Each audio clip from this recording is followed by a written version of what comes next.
Olá, meus amigos, sejam bem-vindos ao Tempo de Concurso. Eu sou Jéssica Lourenço, professora de Direito Civil e de Direito do Consumidor.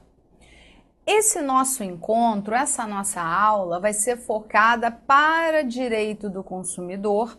Em primeiro lugar, deixo aqui para você os meus contatos. Você pode me encontrar em qualquer desses endereços e aí, por último, você tem também o meu e-mail, ok? Tendo alguma dúvida, basta entrar em contato, não hesite. O importante é você ir para a prova bem preparado para acertar as questões de consumidor que não serão o seu problema, ok? Então, olha aqui. Como qualquer prova de concurso, e nessa não é diferente, o seu estudo ele precisa ser voltado com um foco específico para a banca examinadora e para o nível das questões. Qual a primeira orientação que eu te passo? Observar. A banca que vai cobrar vai ser CESP. Tá bom, até aí muitos podem ficar assustados, mas lembre-se de que é uma prova de nível médio e, como tal, principalmente no que diz respeito a direito do consumidor, as questões elas são cobradas com base nos preceitos legais que estão na Lei 8.078 de 90, que é o nosso Código de Defesa do Consumidor. Então, verifique que, além de você saber o que está na lei, você vai precisar saber contextualizar o texto legal a casos concretos. Costuma ser assim a cobrança, dá um caso concreto e daí você, com aquele estudo que fez da lei, vai conseguir chegar à alternativa, à assertiva, se no final das contas o que foi proposto está certo ou se está errado. Vamos observar agora, dentro de todos os possíveis temas que podem ser cobrados em provas, não apenas da Caixa Econômica Federal, mas essas provas voltadas de nível médio para bancos, Caixa Econômica, poderia ser Banco do Brasil, como já teve, ok? Para escriturário. Que possíveis temas são cobrados nessa prova? Então acompanhe aqui comigo. Nós verificamos aqui que, geralmente, você precisa saber aqui, ó, isso aqui que se chama relação de consumo, que é o que nós vamos começar a estudar. A relação de consumo possui como elementos esses 4 componentes: consumidor, fornecedor, produto e serviços. Você precisará saber também quais os princípios que incidem nessas relações de consumo. E, sabendo os princípios que são aplicados a essa relação de consumo, quais são, afinal, os direitos básicos que o CDC confere ao consumidor? E daí a gente vai seguindo em outros temas, como responsabilidade no fornecimento, esse aqui, ó, que é importantíssimo, práticas abusivas, cláusulas abusivas, ok? Então, nós vamos aqui sempre estudar com foco no que pode ser cobrado numa prova desse estilo. Você tem que raciocinar, estou fazendo prova para um banco, então você tem que olhar a estrutura dessa relação jurídica. E o primeiro ponto que você tem que verificar é que como é a relação de consumo. Então, olha aqui comigo. Contextualizando o direito do consumidor a essa prova da Caixa Econômica Federal. A primeira coisa que você tem que verificar é que, como eu te disse, a relação de consumo ela é composta por 2 agentes. O consumidor, por exemplo, você, e o fornecedor, que no caso é o banco, certo? O banco fornece o quê? Ele vai fornecer para você um produto ou um serviço e nós vamos ver exemplos disso. Então, assim se forma essa relação jurídica. Então, aqui nós temos um produto ou um serviço, ok? Vamos por partes. Essa é a estrutura da relação. Olhou de um lado, olhou de outro. Se assim estiver configurado, vai incidir o Código de Defesa do Consumidor. Então, vendo que de um lado está o banco, do outro está o consumidor, vamos ver por que se cobra o CDC nessas provas. Óbvio, porque, em primeiro lugar, observe comigo, a pessoa física, ela é o consumidor e o banco é o fornecedor. Beleza, está contextualizada a relação de consumo. O segundo ponto que eu coloquei para você e copie. A lei que rege as relações entre consumidores e instituições financeiras, atenção que eu vou voltar a isso aqui, é a Lei 8.078, ou seja, o CDC. Então, muita calma nessa hora. Cuidado na sua prova, porque em algum contexto ele pode cobrar de você assim, que o CDC é aplicável aos bancos. É aplicável aos bancos, sim. Mas muito cuidado, porque quando eu falo em instituição financeira, eu estou falando de um gênero do qual banco é espécie. Então, se ele colocar que, por exemplo, o CDC aplica-se única e exclusivamente aos bancos, esse tipo de pegadinha que se gosta de fazer em prova de nível médio, cuidado, está errado, porque se aplica a instituições financeiras em geral e nelas, é claro, está incluído aí a categoria bancos, ok? Então esse é o primeiro ponto. Outro ponto que merece destaque é você verificar o quê?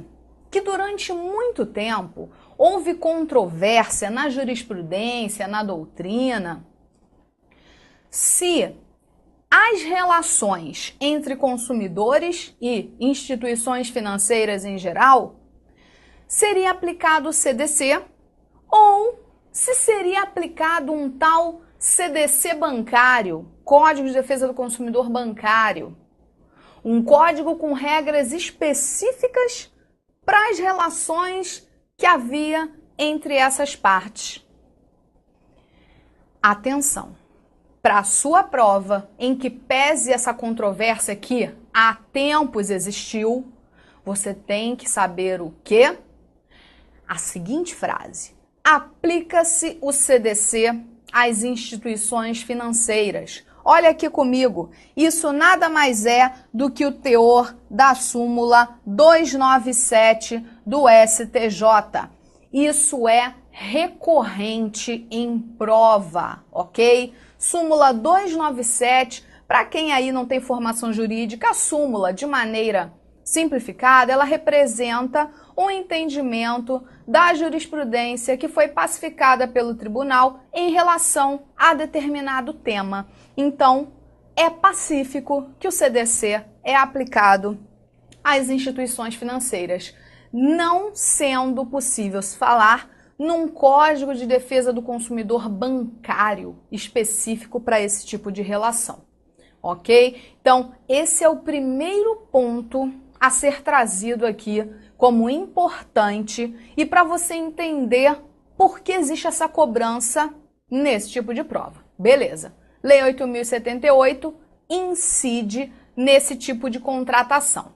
Então, resumidamente, nós temos aqui os consumidores, sendo aplicável o CDC para este tipo de relação entre a Caixa Econômica e o consumidor. Sempre lembrando que aqui no meio vai ter o quê?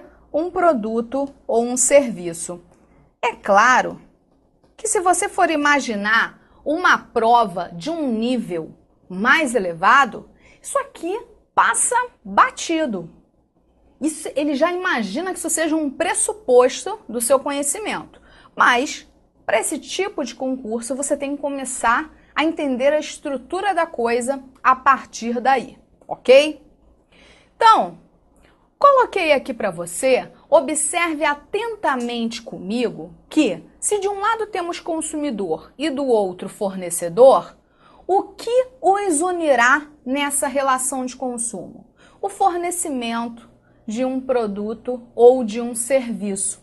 E, contextualizando mais uma vez a prova de bancos, eu trouxe aqui para você, observe comigo, exemplos de produtos e de serviços que são fornecidos pela própria Caixa, mas também você poderia ver no Banco do Brasil, etc., cada um com as suas especificidades. Mas aqui exemplos de produtos: capitalização, cartão de crédito, débito, poupança, penhor, habitação. Como serviços, você tem aí, por exemplo, emissão de boletos, serviços no celular, transferência de salário. Então, isso é apenas para você verificar, enxergar os moldes dessa relação. E é nesse contexto de fornecimento que surgem os problemas e que daí vem a aplicação do CDC. Muitas vezes, vocês verão aqui comigo, que sequer foi praticado um ato direto de consumo. Você sequer se dirigiu ao banco para, por exemplo, contratar um desses serviços, mas você foi atingido por uma situação que será de responsabilidade daquela instituição financeira. Nós veremos por quê. Mas esse é o contexto inicial. E daqui nós vamos partir. Então, esteja preparado aí e vamos começar a nossa análise, o nosso estudo. O primeiro ponto que nós precisamos é verificar o conceito de cada um desses componentes da relação de consumo. Você fala, poxa, conceito? Sim, conceito. Ele não vai chegar para você falar, consumidor mas já foi objeto de cobrança em prova, ele colocar o conceito e dizer abaixo, é fornecedor, é consumidor, é bem típico nesse tipo de prova. E deixe para perder questão em outra matéria, consumidor definitivamente não será o seu problema. Nós vamos aí matar certamente aqui nas nossas aulas todas as questões, sem sombra de dúvidas, porque os temas sempre giram nesse contexto. Então vamos lá. O Código de Defesa do Consumidor, Lei 8.078 de 90, que é tido como diploma protecionista dos consumidores, ele foi criado por imposição da Constituição Federal. A Constituição Federal colocou no artigo 5º, em um dos seus incisos, como um dos direitos fundamentais a defesa do consumidor. E, para tanto, precisava de uma lei que viesse a proteger os consumidores. Essa lei é o CDC. Então, ela é uma lei de ordem pública e de origem de imposição constitucional. Daí toda a sua legitimidade, certo? Ela é voltada para essa tal chamada relação de consumo, que eu brevemente apresentei para vocês, e que agora nós vamos ver o conceito de cada um desses elementos. Nós temos aí elementos objetivos dessa relação de consumo e nós temos elementos subjetivos da relação de consumo. Como elementos subjetivos, sujeitos, nós temos quem? Fornecedor e consumidor. E como elementos objetivos, objeto que une essas partes, o fornecimento de quê? De um produto ou de um serviço. Agora, a fórmula mágica, entre aspas, não pode assistir a aula sem atenção máxima ao texto do CDC. Por quê? Porque aí você vai otimizar o seu tempo de estudo. Se depois não tiver tempo para retornar à norma, você pelo menos uma vez leu aqui e na hora da prova vai ouvir minha voz nos seus ouvidos. Então, seguindo, como não pode ser diferente numa prova desse nível, Vamos ao Código de Defesa do Consumidor. O artigo 1º, passando rapidamente, já disse pra gente que o CDC é uma norma de ordem pública, tem fundamento na Constituição Federal, em seu artigo 5º, etc. Agora, o artigo 2º, em que pese a existência de controvérsias acerca do que vem a ser o conceito de consumidor, eu já alerto que isso não é importante para esse tipo de prova. Do que eu estou falando? Olha o que o artigo diz. O artigo vai dizer o seguinte: consumidor é toda pessoa física ou jurídica que adquire ou utiliza produto ou serviço como destinatário final. Então, o primeiro ponto que você já supera é que consumidor não é só pessoa física, pode ser pessoa jurídica também. Que adquire ou utiliza o quê? Os elementos objetivos, um produto ou um serviço. Aí o problema é o final, quando ele fala como destinatário final. E é sobre isso que existe controvérsia que não tem importância para a sua prova. Do que seria esse destinatário final? Destinatário final, de acordo com a doutrina majoritária, né, que é o que você precisa saber, é quem retira esse produto ou esse serviço da cadeia de produção ou de fornecimento e utiliza para uso próprio ou uso de sua família. Ou seja, ele não reemprega esse produto ou serviço para fornecimento no mercado de consumo. Ok? Então, de maneira bem sucinta, porque como eu disse, repito, não é o foco, esse é o conceito de consumidor. Pode ser pessoa física ou pessoa jurídica que vai adquirir ou utilizar um produto ou um serviço como destinatário final. Ele põe fim a essa cadeia de consumo. E para não ter dúvida alguma, essa corrente majoritária que traz este conceito de destinatário final, só para você saber, é a teoria finalista, ok? Então, focando aqui, teoria finalista, artigo 2º do CDC. Esse é o consumidor clássico que foi lá e praticou um ato de consumo.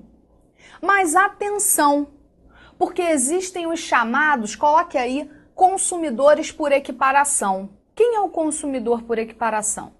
É aquele que não praticou propriamente um ato de consumo, mas é atingido por algum fato de um produto ou de um serviço. Então veja bem, você consegue visualizar isso nos casos de acidentes de consumo. Quando você verifica que, por exemplo, alguém comprou um aparelho de celular para dar de presente para a esposa, Ela foi usar e o aparelho explodiu, causou queimaduras, etc, por um defeito na bateria, um problema na bateria. Foi ela que foi à loja e comprou? Não. Então ela não praticou diretamente o ato de consumo, mas ela foi atingida. Então, ela será uma consumidora por equiparação, por ter sido vítima de um acidente de consumo, assim como poderia ser uma coletividade de pessoas que viesse a ser atingida da mesma forma por algum ato de consumo. Esses casos clássicos de que um avião cai sobre casas e causa danos, quem são os consumidores? Ora, todos que estavam no avião, que compraram as passagens, e também todos aqueles que estavam em terra e foram atingidos, consumidores por equiparação. Então, e é claro também aqueles que são vítimas de práticas comerciais abusivas. Tenha em mente isso. O conceito de consumidor, ele não se esgota no consumidor clássico, que praticou diretamente o ato de consumo. Mas também esses consumidores equiparados vão ser protegidos, sem dúvida alguma, pela incidência da norma consumeirista, ok? Então, esse é o consumidor clássico. E vimos o por equiparação, pessoa física ou jurídica. Não se esqueça desse detalhe e da palavra-chave destinatário final. O artigo 3º, ele traz para a gente o quê? O conceito de fornecedor. Ouça a minha voz e leia no seu código. Fornecedor, mais uma vez, é toda pessoa física ou jurídica, pública ou privada, nacional ou estrangeira, atenção, bem como os entes despersonalizados. Entes despersonalizados são os que não têm personalidade jurídica, que desenvolvem atividades de produção, montagem, criação, construção, transformação, importação, exportação, distribuição ou comercialização de produtos ou serviços. Qual é a questão básica quando se fala em fornecedor? Eles sempre fazem assim, ó. Fornecedores são exclusivamente pessoas jurídicas. Pronto, já está errado, porque pode ser pessoa física ou pessoa jurídica. Aí ele chega e, por exemplo, suprime aqui, excluídos os entes despersonalizados. Não, entes despersonalizados também podem ser fornecedores. Exemplo de ente despersonalizado, massa falida, condomínio, espólio, os exemplos clássicos, que também não são o foco da sua prova aqui. E outra, ele sempre vai fazer alguma pegadinha para ver se você sabe o texto da lei. Então, fixe bem aqui que o fornecedor pode ser tanto uma pessoa física ou jurídica, pública ou privada, pode ser estrangeira, inclusive, ok? Nacional ou estrangeira, e vai trabalhar aí com a comercialização de produtos ou fornecimento de serviços. E no mesmo dispositivo, artigo 3º, em seus parágrafos, o código já enuncia para você o que é um produto e o que é um serviço. E, embora seja intuitivo, o examinador pega e faz pegadinha com isso com você. Então, de maneira simples, produto é qualquer bem móvel ou imóvel, material ou imaterial. Tranquilamente, móvel e imóvel você percebe bem. Material é o que é palpável e imaterial é o que você não pode tocar. Exemplo, você compra pela internet um software de antivírus, certo? Você comprou um produto, ou se ele for um fornecimento continuado, você vai entender como um serviço, vai depender das características em que foi firmado esse contrato, ok? Mas é um programa, você não pega. Diferente se você comprar, for ali na livraria X, na tal loja, comprar o CDzinho, o DVD para instalar no seu computador, ok? Então, atenção a esses detalhes. E serviço, também sempre cobrado. É qualquer atividade fornecida no mercado de consumo mediante remuneração. O que o examinador sempre coloca? Remunerada ou não. Tá errado. Mediante remuneração. Para ser serviço, tem que ser remunerado.